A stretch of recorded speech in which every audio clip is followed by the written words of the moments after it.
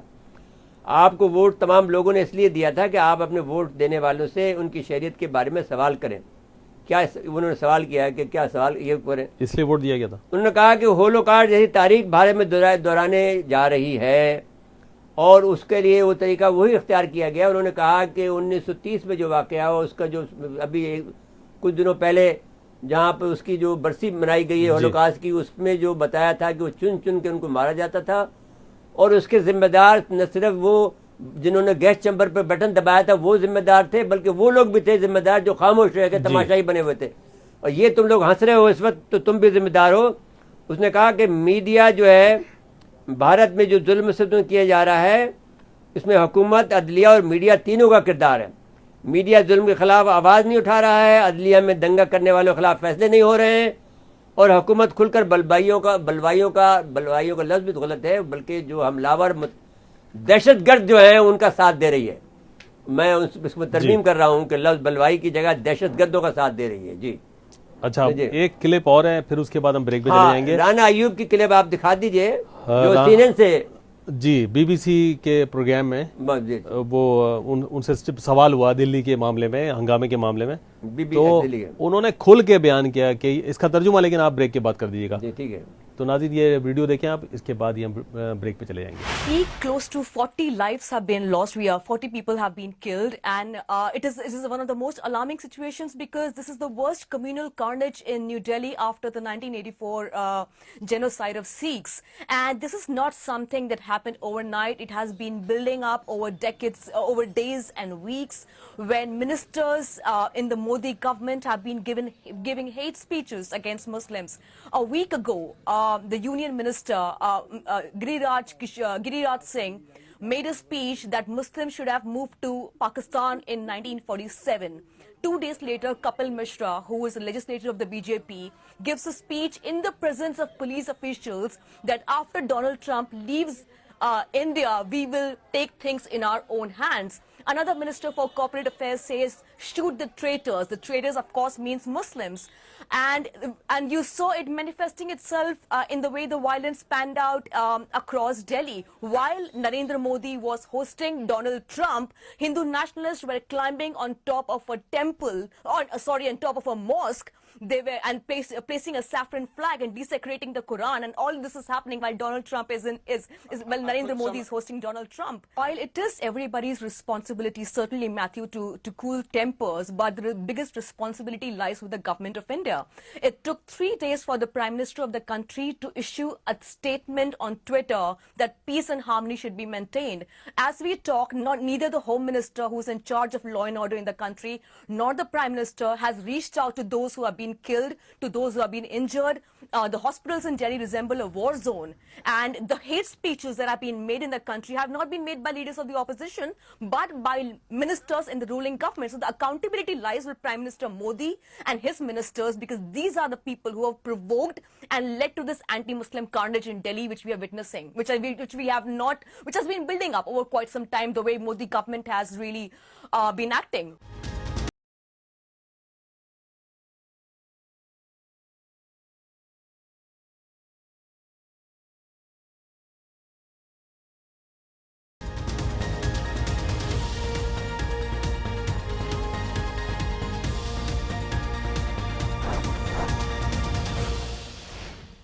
ایک دفعہ پھر آپ کو پروگرام میں خوش آمدید کہتے ہیں۔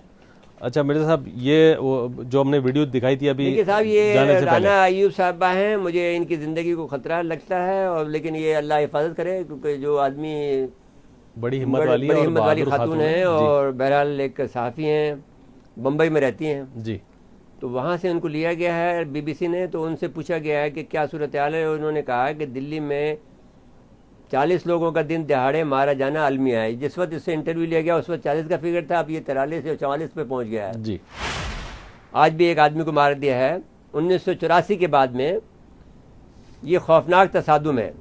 1984 میں جو سکھوں کو قتل کیا گیا تھا وہ یہ اس کے بعد میں یہ جو تصادم جو اس کے بعد میں ہوا ہے، جس میں مسلمانوں کو بدترین تشدد کا نشانہ بنایا جا رہا ہے، اس کی تیاری چند گھنٹوں دنوں میں نہیں کی گئی، بلکہ پچھلے